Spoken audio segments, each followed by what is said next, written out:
Welcome back to the Dirty Shop. Today I'm going to be making a bagpipe stand because I don't like to put it on the ground. So, something like that. But it's going to take a little more work first. So, we're going to take this Manzanita tree and see what we could do. Warning, this video may contain scenes of extreme untidiness. Viewer discretion is advised. This here is probably one of the biggest Manzanita trees that you're likely to see anywhere. I'm sure they get bigger than this, but this is about as big as I ever see them. The stump on that tree is a good 2 feet in diameter. I mean, that's massive for a Manzanita tree. Like I said, I've seen ones that are probably bigger than that, but not by much. I love Manzanita trees because the wood is gorgeous and it's gnarly and a little bit wild, and it just kind of goes all over the place, and it kind of reminds me of me. And that makes me happy. And then when the trees die and the wood is just beautiful with rich deep red and, you know, tan and all these different colors in the wood, it's just gorgeous. It's one of my favorite pieces of nature right there. Awesome. A friend of mine asked me to make him a bagpipe stand, and I thought while I was at it I might make myself one too. So I went out to the property that we have out here, as you can see, and there is a ton of Manzanita out there. So I searched and I found a tree that had a couple of good looking branches in it that I might be able to do something with. So basically I want something that will hold my bass drone like this somehow, and then maybe hold up the chanter as well so that it doesn't just hang down there or something of that game. So I'm looking at this branch, and I've got this fork here and I've got this fork here, and I can kind of get my drone into it. I'm gonna have to cut it off some, but I can kind of get the pipes so that they'll hang right around in there, depending on how I have it set up, and maybe I can find a spot for the chanter to go in as well. So I'm gonna have to cut this down here, and then this will be the base. I'll just cut the leg off down here somewhere, and I'll make a nice floor stand so it sits right on the floor, and hopefully we'll have a decent looking bagpipe stand out of that. So we're gonna get to cutting on this and see what we come up with.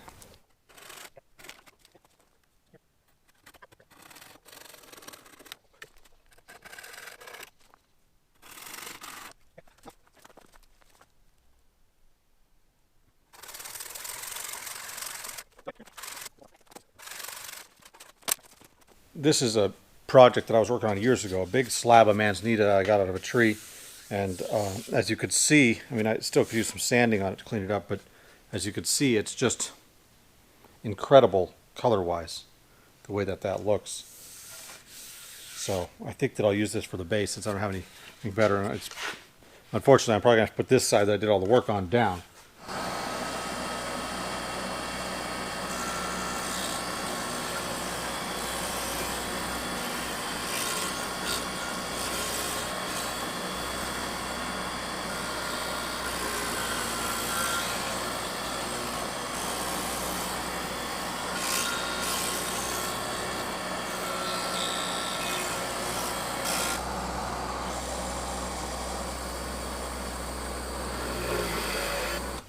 Well, we're back to this project. It's been, I don't know, probably 4 weeks since I did the first pieces of it. I had this piece of wood sitting in my shed for a long time, so it's really dry.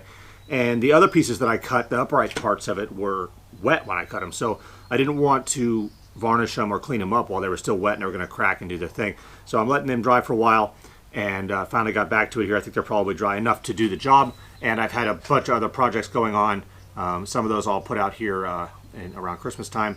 And for now, I want to take this and get it cleaned up for final varnishing. What I'm going to use to do this is a drywall sander, and I don't have an automatic sander. I probably should, but for now I'm using this. I use this all the time for sanding stuff down. It's my favorite sander, and this is the base for the drywall sander. It's got a little foam pad in here, which is pretty awesome, and it holds these sheets really nicely. And the sheets that I'm using are these drywall. This 180 drywall, and then I've got some finer regular sandpaper back there I'll use later to clean it up. But this sandpaper is pretty awesome stuff because it's a screen. So you can use both sides of it, which is really awesome. It's stronger than regular sandpaper. It doesn't tear apart like just paper. And the dust, when you sand on it, goes through and goes away, and that way it doesn't plug up your sandpaper and your sandpaper get useless. But I've been using this a long time for doing this kind of sanding, and I just love it. If you don't have one of these, if you're going to do drywall, you got to have one of these, man. It's just the most incredible tool for drywall. But for now, I'm going to use this to sand this down and get it cleaned up and hopefully get it varnished today before I have to go to work.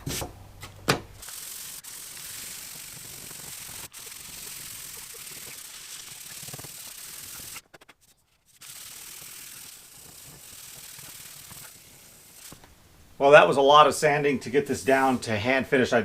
What you saw there was not all of it that I did. I sanded it on the belt sander, and then I put some big rough grinds in it, and had to sand all those out by hand, so it was a total pain in the butt. But it's pretty much ready to go. Beautiful, smooth. Geeking out about this wood. But the thing I'm doing now is I've got these two different pieces that I can use for a stand. Got this one, it's a little lighter, but when I was cutting it, I put a chop right in here in the side that I don't really like. I might end up grinding it out, but I'm going to get them both cut to fit there and kind of see how it looks after I've got them put in to the right size and see which one I like the best. And so in order to do this, I have to get the angle basically right. That side there. I've got this 2-inch hole saw, which is actually cuts a little bigger of a hole than what I've got on the top of that. So I'm going to have to grind it down a little bit to get it to fit right once I'm there. So here we go. We'll see if I can actually do this. This stuff is really hard, like I said before. So this one I basically wanted to be straight down the piece of wood towards the center.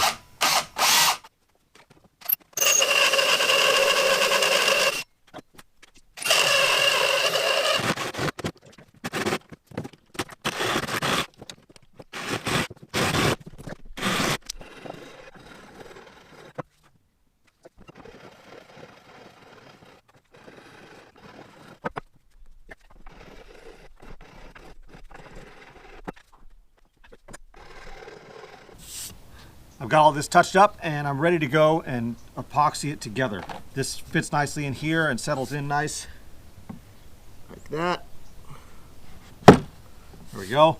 Took me a few minutes to get, it took me a lot of sanding and shaping to get that to fit correctly, but it's ready to go. And I've varnished the back side of the base here, and I've varnished this once, and then I've gone over and touched it up with the sandpaper to make sure it's smooth in a couple spots that I didn't really like how they turned out.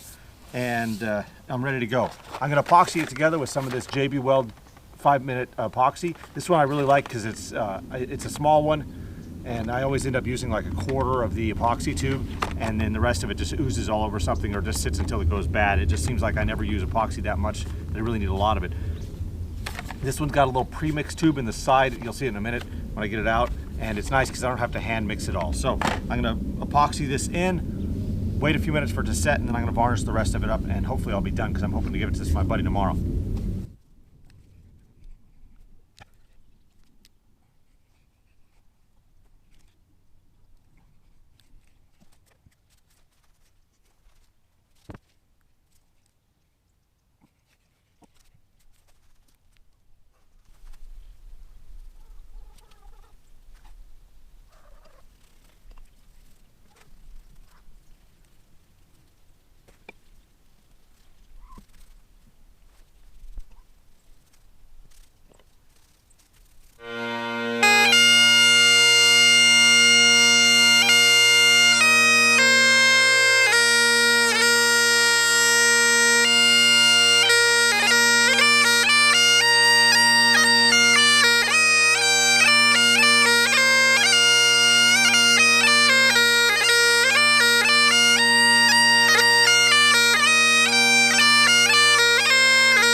There it is.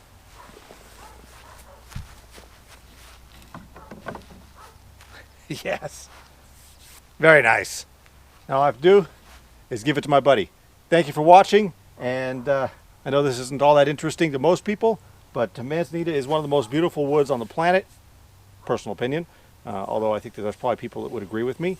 And You could do a lot of really cool stuff with it, especially the really abstract stuff. The really abstract stuff where you don't need big boards because you're not going to get it out of Manzanita. I mean, this is a big chunk of Manzanita in most books. So thank you again for watching, and please catch some of my other videos. Maybe hit that subscribe button. I do appreciate the support, and I'll see you next time on The Dirty Shop.